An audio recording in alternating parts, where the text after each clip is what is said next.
లేఖ నేను అన్నానుగా వెంటనే వచ్చేసింది. ఏం రాసుంటాడు చదివి చూద్దాం.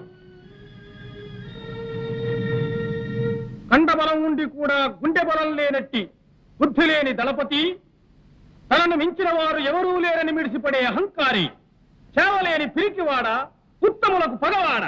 ఇదిగో ఇది మీకు. అధికారాన్ని అక్రమంగా ఉపయోగించే కాలవర్మ, రాజ్యాంగ నీతినే తెలియని పశువా, రాజ్యపాలన చెయ్యలేని అసమర్థుడా, రాజ్య దుస్తుల్లో ఉన్న బుట్ట బొమ్మ. నీ ఘోర పరాజయానికి నా మనఃపూర్వకమైన సానుభూతి. నీ వ్యర్థ ప్రయత్నాలతో నన్ను ఎప్పుడూ మీరు పట్టుకోలేరు. ఒకవేళ నా కాళ్ళు పట్టుకునే స్థితికి మీరు రాగలరనుకుంటాను. అరే పర్వాలేదే యువరాజా, మీరు కాళ్ళు పట్టుకోండి. సేనాపతి మీరు తల పట్టుకోండి. వాడిని అమాంతంగా అంతం చేసేస్తారా? ఉండండి ఉండండి, నా గురించి ఏం రాశాడో చూసుకునివ్వండి.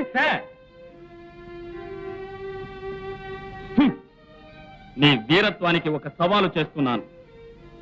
వచ్చే పౌర్ణమి నాటి రాత్రి మంత్రి కుమార్తెను కలుసుకునేందుకు వస్తున్నాను. గుండె ధైర్యం ఉన్నట్లయితే నన్ను చెరలో పెట్టించండి.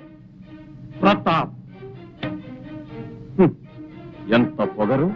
దీపం చుట్టూ తిరిగే మినుగుడు పురుగు ఇలా మిడిసిపడ్డం సహజం. లోతుపాతులు తెలియకుండా వస్తున్నాడు. రాని చూద్దాం, వాడికి తగిన మర్యాదలతో ఆహ్వానమిద్దాం. ఏమన్నావో ఏం విన్నానో, కన్నులతో మాట్లాడే భాషే వేరు. ఏదో మాయా చేసావయ్యా, మనసులతో పాటాడే రాగం వేరు. చిన్ని చిన్ని ఆసే సిరి వెన్నెల్లో నా పూసే, గుండెల్లో నీ ఊసే ఒక భాసే చేసే.